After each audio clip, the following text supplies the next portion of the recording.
CET ವೇಳೆ ಜನಿವಾರ ತೆಗೆಸಿದ್ದಕ್ಕೆ ಆಕ್ರೋಶ ಭುಗಿಲೆದ್ದಿದೆ. ಅಖಿಲ ಭಾರತೀಯ ಬ್ರಾಹ್ಮಣ ಮಹಾಸಂಘ ಈಗ ಖಂಡನೆಯನ್ನು ವ್ಯಕ್ತಪಡಿಸುತ್ತಿದ್ದಾರೆ. ನಾಳೆ ಡಿಸಿ ಕಚೇರಿ ಮುಂದೆ ಪ್ರತಿಭಟನೆ ಮಾಡೋದಕ್ಕೆ ನಿರ್ಧಾರ ಮಾಡಿದ್ದಾರೆ. ಬೆಂಗಳೂರಿನ ಕಾಲೇಜಿನಲ್ಲಿ ಜನಿವಾರವನ್ನ ತೆಗೆಸಲಾಗಿತ್ತು. ಬೆಳಗ್ಗೆ 10 ಗಂಟೆಗೆ ಬ್ರಾಹ್ಮಣ ಸಮುದಾಯ ಪ್ರೊಟೆಸ್ಟ್ ಅನ್ನ ಮಾಡಲಿದ್ದಾರೆ ಎನ್ನುವಂತಹ ಮಾಹಿತಿ. ಬ್ರಾಹ್ಮಣ ಸಮಾಜದ ಧಾರ್ಮಿಕ ಹಕ್ಕು ಸಂಸ್ಕೃತಿಗೆ ಧಕ್ಕೆ ತಂದಿದ್ದಾರೆ.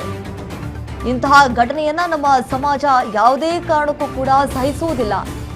ಯಾರು ತಪ್ಪಿತಸ್ಥರಿದ್ದಾರೆ ಅವರ ವಿರುದ್ಧವಾಗಿ ಕಾನೂನು ರೀತಿಯಾದಂತಹ ಕ್ರಮವನ್ನ ಕೈಗೊಳ್ಳಲೇಬೇಕು ಅಂತ ಹೇಳಿ ಈಗ ಮುಖಂಡರು ಕೂಡ ಒತ್ತಾಯಿಸುತ್ತಿದ್ದಾರೆ. ಸಿಇಟಿ ಪರೀಕ್ಷೆ ಇತ್ತು, ಸಂದರ್ಭದಲ್ಲಿ ಜನಿವಾರವನ್ನು ಹಾಕೊಂಡು ಹೋಗಿದ್ರು ಅನ್ನುವಂತಹ ಕಾರಣಕ್ಕಾಗಿ ಅಲ್ಲಿರುವಂತಹ ಸಿಬ್ಬಂದಿಗಳು ಜನಿವಾರವನ್ನ ತೆಗೆದಿಟ್ಟು ಬನ್ನಿ ಎಕ್ಸಾಮ್ ಬರೀರಿ ಅಂತ ಹೇಳಿ ಮುಲಾಜಿಲ್ಲದೆ ಮಾತನಾಡಿದ್ರು. ಇದು ನಿಜಕ್ಕೂ ಧಾರ್ಮಿಕ ಭಾವನೆಗೆ ಧಕ್ಕೆ ತರ್ತಾ ಇದೆ ಅಂತ ಹೇಳಿ ಈಗ ಬ್ರಾಹ್ಮಣ ಸಮುದಾಯದ ನಾಯಕರು ಕೂಡ ಆಕ್ರೋಶವನ್ನ ವ್ಯಕ್ತಪಡಿಸುತ್ತಿದ್ದಾರೆ. ಅಖಿಲ ಭಾರತೀಯ ಬ್ರಾಹ್ಮಣ ಮಹಾಸಂಘ ಖಂಡನೆಯನ್ನ ವ್ಯಕ್ತಪಡಿಸುತ್ತಿದ್ದಾರೆ.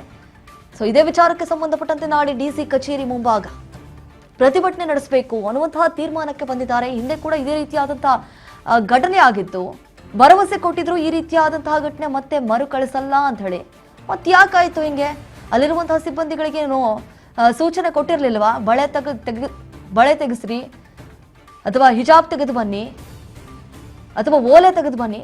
ಬರೀ ಈ ರೀತಿಯಾಗಿ ಮಾಡಿದ್ರೆ ಇದು ನಿಜಕ್ಕೂ ಧಾರ್ಮಿಕ ಭಾವನೆಗೆ ಧಕ್ಕೆ ತರುವಂತಹ ವಿಷಯ ಇದು.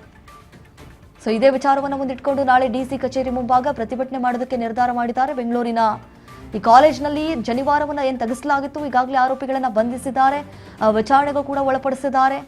ಅವರನ್ನ ವಜಾ ಮಾಡಬೇಕು ಅಂತ ಹೇಳಿ ಕೂಡ ಈಗ ಬಿಗಿಪಟ್ಟನ್ನ ಹಿಡಿದಿದ್ದಾರೆ. ನಾಳೆ 10 ಗಂಟೆ ಸುಮಾರಿಗೆ ಬ್ರಾಹ್ಮಣ ಸಮುದಾಯ ಪ್ರೊಟೆಸ್ಟ್ ಮಾಡಲಿದೆ. ಈಗಾಗಲೇ ಸಿಎಂ ಸಿದ್ದರಾಮಯ್ಯ ಅವ್ರಿಗೂ ಕೂಡ ಪತ್ರವನ್ನ ಬರೆದಿದ್ರು. ಈ ರೀತಿಯಾಗಿ ಮಾಡೋದು ಎಷ್ಟರ ಮಟ್ಟಿಗೆ ಸರಿ? ಯಾಕಂತಂದ್ರೆ ಹಿಂದೆ ಇದೇ ರೀತಿಯಾದಂತಹ ಘಟನೆಗಳು ಆಗಿದ್ವಲ್ಲ, ಆ ಸಂದರ್ಭದಲ್ಲಿ ಸರ್ಕಾರನೇ ಈ ರೀತಿ ಮುಂದೆ ಆಗಲ್ಲ ಅನ್ನುವಂತಹ ಒಂದು ಸೂಚನೆ ಕೊಟ್ಟಿದ್ರು. ಅದರ ಬೆನ್ನಲ್ಲೇ ಮತ್ತೆ ಇದೇ ರೀತಿಯಾಗಿ ಆಗ್ತಾ ಇದೆ ಅಂತಂದ್ರೆ ಇದನ್ನು ಹೇಗೆ ಸಹಿಸಿಕೊಳ್ಬೇಕು ಅಂತ ಹೇಳಿ ಬ್ರಾಹ್ಮಣ ಸಮುದಾಯದ ನಾಯಕರು ಈಗ ಕಿಡಿಕಾರುವಂತಹ ಪರಿಸ್ಥಿತಿಗೆ ಒಳಗಾಗ್ಬಿಟ್ಟಿದ್ದಾರೆ. ನಾಳೆ ಡಿಸಿ ಕಚೇರಿ ಮುಂಭಾಗದಲ್ಲಿ ಪ್ರತಿಭಟನೆ ನಡೆಯಲಿದೆ ಬೆಳಗ್ಗೆ 10 ಗಂಟೆ ಸುಮಾರಿಗೆ ಅಂತೆ.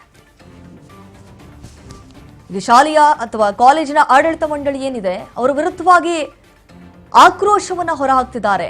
ಈಗಾಗಲೇ 3 ಜನ ಆರೋಪಿಗಳಿರುವಂಥದ್ದು, ಈಗಾಗಲೇ ಅವರನ್ನ ಕೂಡ ಬಂಧಿಸಲಾಗಿದೆ.